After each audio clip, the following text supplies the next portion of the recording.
मैं बहुत ही ज्यादा खूबसूरत थी। मैं अभी अभी ताज़ा ताज़ा जवान हुई थी।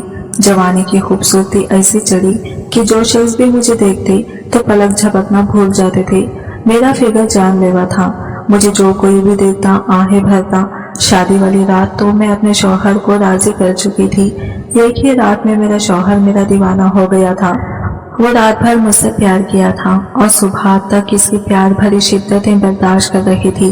मेरी भी इतनी सालों की जो तड़प थी वो आज मेरे शौहर ने पूरी कर दी थी और प्यार भरे लम्हे गुजारने के बाद सुबह हो गई थी। मैं अपने घर में भी बिना दुपट्टे के घूमती थी और वही आदत की वजह से यहाँ ससुराल में भी ऐसे ही बिना दुपट्टे के घूम रही थी। और मैं जब भी ससुराल में बिना दुपट्टे के घूमती तो मेरे शौहर के चिच्चा दूध पीने की जिद करते। मैं चिच्चा की बात सुनकर दंग रह जाती और दिल में सोचती कि ये कितने घटिया इंसान हैं। मुझे इनकी यह हरकत बुरी लगती थी। हालांकि वो तो 65 साल पूरे थे और मैं तो अभी अभी जवानी की दहलीज में कदम रखा था। तकरीबन मेरी शादी होकर कुछ ही दिन हुए थे कि एक रात मेरे शौहर काम के सिलसिले में बाहर गए हुए थे। इस रात चिच्चा मेरे कमरे में आकर कहने लगे, बेटा मुझे दूध पिला दो, मैं बहुत तरसा हुआ हूँ। और चिच्चा मेरे करीब आने लगे और मुझसे जिद करने लगे और फिर चिच्चा ने खुद ही मैं बहुत ही गरीब घराने में पैदा हुई थी। 17 साल की मैं ताज़ा ताज़ा जवान हुई थी। मेरी नाजुक जवानी और खूबसूरती को देखकर ही मेरे लिए रिश्ते आने लगे और मेरे माँ बाप ने पहले रिश्ते में ही हामी भर ली, क्योंकि मेरे पीछे मेरी मुझसे छोटी 4 बहनें थी। इसलिए माँ बाप ने सोचा होगा कि जल्द से जल्द लड़कियों की शादी हो जाए। शादी बहुत सादगी से हुई थी क्योंकि मेरे ससुराल में ज्यादा लोग नहीं थे। सास ससुर वफात पा चुके थे। अब सिर्फ घर में मेरे शौहर और चिच्चा ही रहते थे और अब मेरा सादगी से निकाह हो गया और मैं रुखसत होकर ससुराल आ गई थी और घर में बहुत ही खामोशी थी। और शादी वाली रात मुझे मेरे शौहर ने ताकीद की थी कि चिच्चा जी का अच्छे से ख्याल रखना, क्योंकि मेरे शौहर के चिच्चा के बिना कोई रिश्तेदार नहीं थे। शादी वाली रात शौहर ने कहा, देखो सुबिया, मेरे चिच्चा बहुत गुस्से वाले हैं।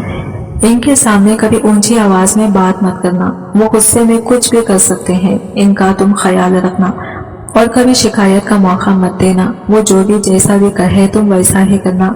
इनके आगे अपनी जबान लड़ाने की जरूरत नहीं है। वैसे मैं भी 8 दिन से यही देख रही थी। चिच्चा जब भी मेरे शौहर को आवाज देते तो मेरे शौहर ज़हन घबरा जाते थे। फौरन दौड़ते हुए चिच्चा के कमरे में पहुंच जाते थे। 65 साल चिच्चा भी बहुत रोब दिखाते थे। 8 दिन गुजर गए थे हमारी शादी को, लेकिन जैन मुझे कहीं भी घुमाने नहीं ले गई थी। मेरी जिद करने पर जैन ने हाफिज से छुट्टी लेकर मुझे घुमाने का फैसला किया था। यह सुनकर तो मैं खुशी से पागल हो गई थी, क्योंकि मुझे बाहर घूमने फिरने का बहुत शौक था। लेकिन तभी चिच्चा ने चिल्लाकर जैन को बुलाया तो वो फौरन भागते हुए चिच्चा के कमरे में पहुंचे थे। चिच्चा की चीखने की आवाजें तो मेरे कानों में गूंज रही थी। वो जैन से कह रहे थे कि 8 दिन से तुमने शादी के मजे में गुजार दिए। तुम्हें अंदाजा भी है कि दुकान में तुम्हारे ना होने की वजह से कितना नुकसान हुआ है। अभी के अभी दुकान जाओ और वहाँ के काम को संभालो। तुम्हारी शादी इसलिए नहीं की कि तुम यहाँ पर घर में बैठकर मुफ्त की रोटियां खाते रहो। जाओ, जल्दी से दुकान जाओ और काम पर लग जाओ। और हाँ, अपनी बीवी को भी ताकीद करना कि बाकी औरतों की तरह घर संभाले। यहाँ कोई औरत नहीं है जो इसके नाज नखरे उठाए। ये सुनते ही मुझे बहुत गुस्सा आया था। हमारी शादी को कुछ ही दिन गुजरा था कि चिच्चा ने मुझे घर की जिम्मेदारी संभालने दे दी और हर रोज में ही नाश्ता बनाकर दे रही थी, जिसमें चिच्चा खामियां निकालते रहते थे। लेकिन जैन ने मुझे शादी की रात ही बड़े प्यार से समझाया था कि तुम चिच्चा को बुरा मत समझना। लेकिन आज जो चिच्चा ने चिल्लाया था तो मैं समझ गई थी कि चिच्चा जी गुस्से के बहुत तेज हैं और मैं बहुत घबरा गई थी। जैन जब कमरे में दाखिल हुए और कहने लगे, माफ करना सोबिया, घूमने के लिए फिर किसी दिन जाएंगे, अभी तो मुझे दुकान जाना है। मैंने कहा, कोई बात नहीं जैन, आप बेफिक्र होकर जाएं। मैंने भी जैन को कोई नाराजगी नहीं दिखाई थी। जैन भी दुकान पर चला गया था और मैं घर के काम की शुरुआत किचन से की थी। शादी के 8 दिन में ही मैंने घर का काम करना शुरू कर दिया था। चिच्चा ने घर के नौकरों को भी काम से निकाल दिया था। कह रहे थे कि जब घर में बहू आ जाए तो नौकरों का क्या काम है। ये सुनकर मुझे बहुत दुख हुआ था और तभी से मैंने साफ सफाई का काम भी शुरू कर दिया था और मैं पूरे घर का काम करते करते मैं थक गई थी और अब मैं सिर्फ आराम करना चाहती थी। इसलिए आराम करने के लिए अपने कमरे में जा रही थी। तो मेरी चिच्चा ने मुझे आवाज दी। वो अपने कमरे से चिल्लाकर मुझे बुला रहे थे। मैंने सर पर अच्छी तरह से दुपट्टा ओढ़ लिया, लेकिन दुपट्टा रेशमी था, इसलिए जब अपने चिच्चा जी के कमरे में गई, मैंने पूछा, चिच्चा जी कुछ चाहिए आपको? उन्होंने मुझे सर से पांव तक बड़े गौर से देखा और अजीब अंदाज से अपने सूखे होठों पर जबान फेरकर कहने लगे, दूध पीना है। ये सुनकर मुझे सबसे पहले अपने दुपट्टे का ख्याल आया था, क्योंकि मेरे सीने से दुपट्टा सरक चुका था। मैंने फौरन अपना दुपट्टा सही किया और कमरे से बाहर आ गई। मुझसे अपने चिच्चा जी की यह हरकत अजीब लगी थी। चिच्चा जी तो बाप की जगह होता है, और बाप कभी भी बेटियों को सर से पांव तक किस तरीके से नहीं देखता। मैं फौरन ही किचन में आ गई। मेरा दिल जोर जोर से धड़क रहा था, मुझे बड़ा अजीब सा लग रहा था। मैंने फ्रीजर खोला और दूध का गिलास पकड़कर दुपट्टा अच्छी तरह से खुद पर लपेटकर अपने चिच्चा के कमरे में आ गई। साइड टेबल पर दूध का गिलास रख दिया। इससे पहले कि मैं कमरे से बाहर जाती, मुझसे चिच्चा जी कहने लगे कि थोड़ी देर मेरे पास बैठकर बात कर लिया करो। घर में अब तुम्हारे अलावा कोई है नहीं, और मैं बड़े दिनों से अकेला था और अकेला ही बैठकर बोर हो जाता हूँ। ये सुनकर मैं परेशान सी हो गई थी। मेरी चिच्चा के कमरे में सिर्फ एक बेड था, अलमारी थी, बैठने के लिए अलग से कोई कुर्सी नहीं थी, इसलिए मुझे मजबूरी ही बेड के किनारे पर ही बैठना पड़ा। वो मुझसे इधर उधर की बातें करने लगी, लेकिन जैसे ही उन्होंने दूध का गिलास पकड़कर मुंह में लगाया तो फौरन से हटा लिया। कहने लगे, इतना ठंडा दूध ये मैं नहीं पी सकता, मुझे तो गरम गरम दूध पीना है। ये कहते हुए फिर इनकी नजरें मेरे चेहरे से होते हुए मेरे पूरे बदन पर सफर करने लगी। इनकी नजरों में ना जाने ऐसा क्या था कि मैं पानी का शिकार होने लगी थी। मेरे माथे पर पसीने के खतरे साफ दिखाई देने लगे थे। कहने लगे, जाओ ना, इसे गर्म करके ला दो। मैंने दूध का गिलास पकड़ा और खड़ी हो गई। वैसे तो 3 दिन से मेरे चिच्चा जी बड़े ही गुस्से में बात कर रहे थे। जब जैन घर में होता था तो इनका लहजा बड़ा ही धीमा होता। लग ही नहीं रहा था कि वही चिच्चा जी हैं जो 5 दिन से जैन को चिल्ला चिल्ला कर बुला रहे थे और गुस्से से जैन से बात कर रहे थे, डांट रहे थे। मैंने दूध को प्याले में डालकर जरा सा गर्म किया, फिर गिलास में डालकर अपने चिच्चा जी के पास ले गई। जैसे ही मैंने गिलास इनके आगे बढ़ाया, उन्होंने दूध का साथ मेरा हाथ थाम लिया। मुझे तो जैसे पूरे बदन में करंट सा लगा था। मैंने फौरन घबराकर हाथ पीछे करना चाहा तो उन्होंने मेरा हाथ छोड़ दिया। मैं कमरे से बाहर जाने लगी तो कहने लगे कि अरे बाहर कहाँ जा रही हो, यहाँ बैठो मेरे पास, मुझसे बातें करो। ये तन्हाई का सांप तो मुझे अब और भी ज्यादा डसने लगा था। ये कहकर उन्होंने ठंडी की आह भरी। मुझे अब और भी ज्यादा अजीब सा लग रहा था। मुझे तो इनकी बातें सुनकर अजीब सा महसूस होने लगा था। फिर कहने लगे, तुमने शादी के अगले दिन जो काले रंग का सूट पहना हुआ था बड़ा प्यारा लग रहा था, आज वही पहन लेना। ये सुनकर और भी मुझे बुरा लगा था। ये फरमाइश तो जैन को मुझसे करनी चाहिए थी। मेरे दिल बहुत बुरा लगा था। जैन दुकान पे जाता, मेरा चिच्चा जी मुझे अपने कमरे में बुला लेता, मुझे अजीब नजरों से देखता, बार बार अपने सूखे होठों पर जबान फेरने लगता, फिर कहता मुझसे दूध पीना है, मुझे दूध गर्म करके दो। मैं दूध का गिलास देकर जाने लगती तो मेरा हाथ पकड़ लेता, कहता मेरे पास बैठकर मुझसे बातें करो। मैं भला क्या बातें करती कि इन्हें काम का बहाना बनाने लगती कि मुझे खाना बनाना है, बर्तन धोने हैं। असल में मुझे ये सब अच्छा नहीं लगता था। अब मेरा दिल बेचैन सा होने लगा था। सोच रही थी कि मुझे जैन से बात करनी चाहिए, लेकिन कैसे करती? वो तो अपने चिच्चा के सामने कामता था। एक तो जैन बोलता नहीं था। एक दिन मैं किचन का सारा काम कर रही कि मेरे चिच्चा जी अचानक से किचन में आ गया। वो मुझे पीछे से पकड़ लिया, झटके से टेबल से लगा दिया और फिर जो कुछ मेरे साथ किया मैं बता नहीं सकती थी। मैं अपनी इज्जत बचाकर अपने कमरे में चली गई। अपने कमरे का दरवाजा भी बंद कर दिया, कुंडी लगा दी, बेड पर बैठ गई। बेचैनी इस पर बुरी तरह से सवार थी। मेरा पूरा वजूद कांप रहा था। मैं सोच भी नहीं सकती थी कि मेरे चिच्चा जी मेरे साथ कभी कोई गलत हरकत कर सकता है। मेरी आंखों से आंसू बहने लगे थे। मैं सोच चुकी थी कि मैं जैन से बात करूंगी। मैंने पूरा दिन कोई काम नहीं किया था, अपने आप को कमरे में बंद कर चुकी थी। कई बार मेरे चिच्चा मेरे कमरे का दरवाजा खटखटा चुका था कि इसे भूख लगी है, मैं इसे खाना दूं, लेकिन मैंने इसे कुछ नहीं दिया। मेरी जगह कोई भी होता तो वो यही सब कुछ करती जो कि मैंने किया था। रात को मेरा दरवाजा जोर से बजा।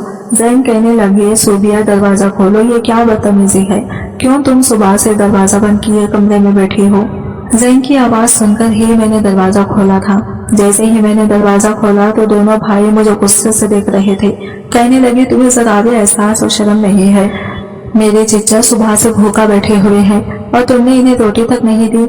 इन्हें शुगर की बीमारी है, अगर इनकी तबीयत खराब हो जाती तो इसके जिम्मेदार कौन होते? मैंने कहा कि मैं इनकी जिम्मेदारी में नहीं संभाल सकती, बेहतर यही है कि आप इनका और इंतजाम कर लीजिएगा। मेरा यह कहना था कि ज़ैन गुस्से से भड़क उठा। कहने लगा, ये क्या बदतमीजी है? पीछे से मेरे चचा कहने लगे, देख रहे हो, अभी इसे आए हुए 7 दिन ही नहीं हुए और इसने अपने रंग भी दिखाने शुरू कर दिए हैं। मुझे पहले ही पता था कि ये लड़कियां शादी के बाद ऐसा ही करती हैं और अलग होने के खौफ पहले ही आंखों में सजा लेती हैं। मेरा शौहर कहने लगा कि आज तुमने ये बात कह दी है, सूबिया आइंदा से अगर कहा तो हाथ में तलाक के पेपर देकर तुम्हें रुखसत कर दूंगा। ये सुनना था कि मेरी आंखों से आंसू बहने लगे थे। मेरे अब्बू की पहले से ही 3 बेटियां थी और वो शरीफ इंसान थे। बड़ी मुश्किल से ही जहेज इकट्ठा करके ये एक बेटी की शादी की थी। मेरी माँ भी मुझे रुखसत करने के वक्त बोल चुकी थी कि कभी भी लड़कर हमारे घर वापस मत आना, अपने शौहर अपने चिच्चा की हर बात मानना और अपना घर बसाने की कोशिश करना। लेकिन जो कुछ मेरे चिच्चा चाहता था वो मैं नहीं कर सकती थी। इसकी हरकतें और बदतमीजी दिन ब दिन बढ़ती जा रही थी। इस वक्त ज़ैन जितने गुस्से में थे, मैं अगर बताई तो यकीनन मुझे ही झूठा कह देते। मैंने कोई जवाब नहीं दिया, जाकर बेड पर बैठ गई। मेरे चिच्चा कहने लगे, ज़ैन इसको आखिरी बार समझा दो, इसका दिमाग सही कर दो, वरना फिर मैं इसकी माँ से जाकर बात करूंगा कि संभालो अपनी बेटी को। ये कहकर वो गुस्से से वहां से चले गई। मैंने ये गुस्से भरी नजर अपने चिच्चा पर डाली थी। ज़ैन कहने लगा कि क्या मसला है तुम्हारे साथ? तुम्हारे सर पर कौन सा इतना बोझ डाल दिया है जो तुमसे घर संभाला नहीं जाता? मैंने कहा कि काश के मेरी सास और देवर ननन होते तो आज मैं जिस हाल से गुजर रही हूँ इस हाल से ना गुजरती। मेरी बात पर वो मुझे गुस्से से देखने लगे। कहने लगे, ऐसे कौन से मसले मसाइल पैदा कर दिए हैं? मैंने कहा, ज़ैन ऐसा करो, अपने चिच्चा की शादी करा दो। मेरा यह कहना था कि एक जोरदार थप्पड़ ज़ैन ने मेरे मुंह पर मार दिया था। कहने लगे, शर्म नहीं आती तुम्हें ऐसी बातें करते हुए? ये मेरे चिच्चा की उम्र की शादी है भला। चिच्चा की 2 रोटियां भी तुम पर इतनी बोझ बन गई है जो तुम्हें पकाना भी भारी पड़ रही है। मैंने कहा, तुम मेरी बात नहीं समझ रहे हो। वो कहने लगी, ये कौन सी बात है जिससे मैं समझूं? मेरे चिच्चा की उम्र 65 साल है, वो ब्लड प्रेशर के मरीज हैं और तुम चाहती हो इस उम्र में मेरे चिच्चा एक औरत की जिम्मेदारी संभाल ले। अब मैं इन्हें क्या बताती कि इनके चिच्चा अपने ही भतीजे की बीवी पर नजर रखे हुए हैं। मैंने कहा कि आप शादी करवा दें, मैं आपके चिच्चा और इनकी बीवी को दोनों को संभाल लूंगी। इस पर वो अजीब सा मुस्कुरा दिया और कहने लगा कि देखो, ये घर और बिजनेस सब मेरे चिच्चा के नाम है। अगर कोई इनकी बीवी की हैसियत से आ गई तो सब कुछ अपने कब्जे में ही कर लेगी, मुझे और तुम्हें धक्के मारकर घर से निकाल देगी। चिच्चा के गुस्से से तुम अच्छी तरह से वाकिफ हो। जब गुस्से में आते हैं तो किसी का लिहाज नहीं करते। मैं भी चुपचाप चिच्चा की सुनता हूँ। अब दोबारा से चिच्चा की शादी का नाम मत लेना। ये कहकर वो मेरे कमरे से बाहर निकल गई। अब मैं सोच में पड़ गई थी कि मुझे क्या करना चाहिए। मैं अपने चिच्चा की इस तरह की हरकत बर्दाश्त नहीं कर सकती थी और इस तरह घर जाने का मतलब था कि मैं अपना घर बर्बाद कर बैठी हूँ। मैं तड़प तड़प कर आंसू बहा रही थी। 2 पट्टी से आंसू साफ करने लगी। फौरन ज़ैन की आवाज आ गई। कहने लगा, सूबिया जल्दी से पराठा बनाकर दो, चिच्चा को बाजार का खाना हजम नहीं होता। मैंने बाहर जाकर नाश्ता बनाया और कमरे में आ गई। मैंने इस दिन खाना भी नहीं खाया था, लेकिन ज़ैन ने भी एक बार भी मुझे ये नहीं कहा, तुम भी पूरे दिन से भूखी हो, खाना खा लो। मर्द कभी औरत की परवाह नहीं करता, बस इसे अपने कामों से मतलब होता है। ज़ैन का शुमार भी ऐसे ही मर्दों में होता था। मैंने इसके बाद खुद को खामोश कर लिया था। ज़ैन जब दुकान पे चले गई तो मेरे चिच्चा मुझे आवाज देने लगा। मैं बड़ी मजबूरी में और बेबसी में इनके कमरे तक गई थी। मुझे देखकर हंसने लगा। तुम क्या समझती थी तुम्हारे हुस्न का जादू मेरे भतीजे के सर पर चढ़ गया होगा और तुम्हारे लिए वो मुझे छोड़ देगा, मुझसे अलग होगा, तुम्हें एक अलग घर लेकर देगा। अपनी सोच को बदल लो। मैंने इसके पर अच्छी तरह से काट दिए हैं। वो चाहकर भी कहीं नहीं जा सकता और ना ही तुम जा सकती हो। इसलिए मैंने किसी अमीर घराने की लड़की से अपने भतीजे की शादी नहीं की, कहीं वो मेरे भाई को साथ ही ना ले जाए। इसीलिए तुम्हें लेकर आया था, क्योंकि मैं जानता था कि तुम्हारे बाप की हालत ऐसे नहीं है कि वो तुम्हारा घर बसाने के बाद दोबारा तुम्हें अपने घर बिठा सके या अलग कोई और घर दिला सके। अब अगर तुम चाहती हो कि तुम्हारी जिंदगी आसान हो तो तुम वही करोगी जो मैं तुम्हें कहूँगा। मैं बेहद परेशान होकर रह गई थी। मेरे चचा कहने लगे, जाओ जाकर मेरे लिए गर्म दूध लेकर आओ। ये सब मेरे अंदर आग लगा देता था। मेरा जी चाहता था कि मैं अपने आप को खत्म कर लूं। ऐसी गंदी और बकवास भरी जिंदगी मुझसे बर्दाश्त नहीं हो रही थी। मैं अब यही करती थी कि खाना पीना दूध चचा के कमरे में पहुंचाकर फौरन बाहर आ जाती थी। मैं इसके पास बैठती थी, ना बात करती थी, ज्यादातर वक्त अपने कमरे में गुजारने लगी थी। एक दिन तो हद ही हो गई। मेरी चिच्चा ने जैन का भी लिहाज नहीं किया। रात को खाना खा रहे थे। मैंने अपनी चिच्चा की फरमाइश पर कोरमा बनाया था। कोरमा बना भी बहुत अच्छा था। खाना खाते हुए कहने लगे, आज तो बहू ने मेरा दिल खुश कर दिया, बहुत मजे का खाना बनाया है। जैन ये सुनकर मुस्कुराने लगा। मुझे मेरे चिच्चा अजीब निगाहों से देखने लगा, लेकिन मुझे जरा भी खुशी नहीं हुई थी। फिर जेब से मेरे चिच्चा ने 5000 का नोट निकाला और मेरी तरफ बढ़ा दिया। कहने लगे, ये लो तुम्हारा इनाम है, इसे रख लो। लेकिन मैंने इनकार कर दिया। मैंने कहा, मैं अपना फर्ज निभा रही हूँ, मुझे ये नहीं चाहिए। मेरा इनकार करना था कि जैन मुझे घूरने लगा। कहने लगा, अब वो अपनी खुशी से दे रही है, इनकार नहीं करती, रख लो। ना चाहते हुए भी मैंने 5000 पकड़ लिए। मैंने बर्तन उठाने के लिए जैसे ही खड़ी हुई तो मेरा चिच्चा भी खड़ा हो गया। मेरी तरफ बढ़कर मुझसे अपने गले लगा लिया और मेरा माथा चूम लिया। मैं तो यूं थी कि जैसे पत्थर की मूरत बन गई थी। कहने लगा, मैं तुम्हारे बदले हुए रवैये से बहुत खुश हूँ। ऐसे ही रहोगी तो बहुत जल्द मेरे दिल में जगह वही बना लूंगी। यह कहकर वो अपने कमरे में चले गए। मैं जैन को देख रही थी, जिसके चेहरे पर कोई भी असर नहीं था, लेकिन मुझे ये चीज बहुत बुरी लगी। मैंने कहा कि चिच्चा का ये कौन सा तरीका है? इनको चाहिए मुझसे दूरी रखकर बात किया करें। इनका क्या हक बनता है मुझे अपने सीने से लगाने का? इस्लाम ने भी एक उम्र के बाद बाप और बेटे को भी दूरी रखने के लिए कहा है। मेरी इस बात पर जैन भड़क उठे। कहने लगे कि तुम इतनी छोटी सोच की मालिक हो सकती हो, मैंने कभी सोचा नहीं था। मेरा चिच्चा तुम्हें अपनी बेटी समझता है। क्या हुआ जो इसने तुम्हें जरा सा हाथ लगा दिया, तुम्हारे सर पर प्यार कर लिया? अजीब लड़की हो तुम, बजाय इसके कि चिच्चा के दिल में जगह बनाओ, तुम हर बात पर एतराज करती हो। वो धीमे लहजे में मुझे घूर कर बोल रहा था। कहने लगा, शुक्र करो कि चिच्चा ने ये बातें नहीं सुनी, वरना बहुत बड़ी मुसीबत आ जाती। फिर जैन गुस्से में कहने लगा, मैं तुम्हें आखिरी बार समझा रहा हूँ सुबिया, अपना रवैया चिच्चा जी से ठीक रखा करो। मैं रोने लगी। मैंने कहा, जैन मेरी बर्दाश्त की हद खत्म हो चुकी है। ऐसा करो, मुझे जहर लाकर दे दो या अपने बाप की शादी करा दो। यह कहकर मैं कमरे में चली गई। कुछ देर बाद ही बाहर डोर बेल बजी थी। फिर बाहर शोर की आवाज आने लगी। मैं कमरे से बाहर आई तो मुझे पता चला कि मेरा देवर भी है, जो बाहर तालीम हासिल करने के लिए गया हुआ था और अब वो वापस आ चुका है। मेरे देवर ने वही शादी कर ली थी और मेरे चिच्चा इससे नाराज था, इसलिए इसे घर आने की इजाजत नहीं दे रहा था और ना ही इस बात का मुझे कुछ इल्म था कि जैन का कोई भाई भी है। मैं इन दोनों मियाँ बीवी को देखकर हैरान थी। मेरे चिच्चा भी गुस्से में खड़े थे। कहने लगे, अगर अपनी मर्जी से शादी की थी तो फिर इसे यहाँ वापस क्यों लाए हो? वहीं रहते वो हाथ जोड़कर माफी मांगने लगा। फिर जैन ने भी कहा कि बस करें चिच्चा, गुस्सा जाने दीजिए, जो होना था वो हो चुका है। अस्सलाम को गले लगा लीजिए। बहरहाल अब मेरी देवरानी भी आ चुकी थी। काफी खूबसूरत दुबली पतली सी लड़की थी। मैं भी शुक्र अदा करने लगी कि अब घर में अकेली मैं नहीं हूँ। मेरी देवरानी काफी खुश मिजाज और बातूनी किस्म की लड़की थी। मेरे साथ घुल मिल गई थी। अरसलान जैन के साथ दुकान जाने लगा था। मेरी चिच्चा का ध्यान मुझसे हटकर अब मेरी देवरानी की तरफ हो गया था। एक दिन खाना खाने के दौरान मेरे चिच्चा कहने लगे कि अब मेरे सारे काम छोटी बहू करेगी। वो भी खुशी खुशी से तैयार हो गई। कहने लगी, ठीक है चिच्चा जी, आपको जो भी चाहिए हो आप मुझसे मांग लिया करें। अरसलान भी ये सुनकर मुस्कुराने लगा। लेकिन कुछ देर गुजरे थे कि एक बार मेरी देवरानी जब चिच्चा के कमरे से बाहर आई तो बड़ी बदहवास थी। बार बार अपने चेहरे का पसीना साफ कर रही थी। मैं समझ सकती थी कि वो किसी तकलीफ से गुजर रही है। फिर किचन में जाकर चुपचाप बर्तन धोने लगी। मैंने पूछा, क्या हुआ? तो कहने लगी, मैं चिच्चा की आदतें बड़ी अजीब लगती हैं, अजीब नजरों से देखते हैं, कभी कभी झटके से गले लगा लेते हैं, कभी हाथ पकड़ लेते हैं, अजीब सी बातें करते हैं। ये सुनकर मेरे कानों की लो तक लाल हो जाती है। वो कहने लगी, मैं तो अरसलान से बात करूंगी, वो तो कहते थे कि इसके भाई बहुत अच्छे हैं, लेकिन ये तो बात बात पर मुझे अपने करीब करते हैं, मुझे अपने पास लाने की कोशिश करेंगे, तो इसमें कोई हर्ज की बात नहीं है। वो औरत भी 4 साल की है और भाइयों के रहमो करम पर बड़ी मुश्किल की जिंदगी गुजार रही है।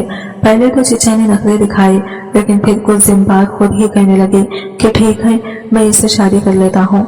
कुछ दिनों में ही इससे मेरी चिचाई जी की शादी हो गई थी और इससे ये फर्क पड़ा कि घर का माहौल काफी हद तक बेहतर हो चुका था। ज़ैनब मुझे खुद कहते थे कि तुमने ठीक कहा था, चिचा को एक बीवी की जरूरत थी। मेरी देवरानी चिचा का बहुत ख्याल रखती थी। अब मेरे चिचा जी की नजर मुझ पर नहीं थी। आजकल ये आम हो चुका है कि अगर बूढ़े बाप की शादी करनी पड़े तो इसके बेटे इसकी शादी नहीं करने देते कि आपकी उम्र नहीं है। शादी करने की ये बहुत ही गलत बात है, ऐसा नहीं करना चाहिए। औलाद को अपने माँ बाप की खुशियों का भी ख्याल रखना चाहिए और इनके दुख सुख में भी इसका साथ देना चाहिए। लिहाजा अगर ऐसा करेंगे तो ये सब दुख भाभियों को झेलने पड़ेंगे। कुछ बेटे या बेटियां ऐसी होती हैं जो कहती हैं कि अगर बाप की शादी कर लेगा तो जो नई माँ आएगी वो सारी जायदाद अपने खारिज हो जाएगी और हमारे हिस्से पर डाका डल जाएगा। लेकिन इस्लाम ने भी इंसान को शादी का हुक्म दिया है। अगर आप इसकी पहली बीवी फौत हो चुकी है और बाप या भाई बूढ़ा है, अगर वो शादी करना चाहता है तो औलाद और भाइयों को चाहिए बजाय इनको मना करने के इसके साथ दे। अगर वो शादी करना चाहता है तो इसकी शादी करवा दें। यकीनन जीवन साथी ही एक दूसरे की जिंदगी को मुकम्मल करते हैं। आज की वीडियो कहानी आपको कैसे लगी कमेंट करके जरूर बताइएगा और वीडियो अच्छी लगी है तो लाइक शेयर जरूर कीजिए और हमारे चैनल को सब्सक्राइब करें फ्रेंड्स। मिलते हैं अगले वीडियो के साथ, तब तक बाय बाय, टेक केयर, अल्लाह हाफिज।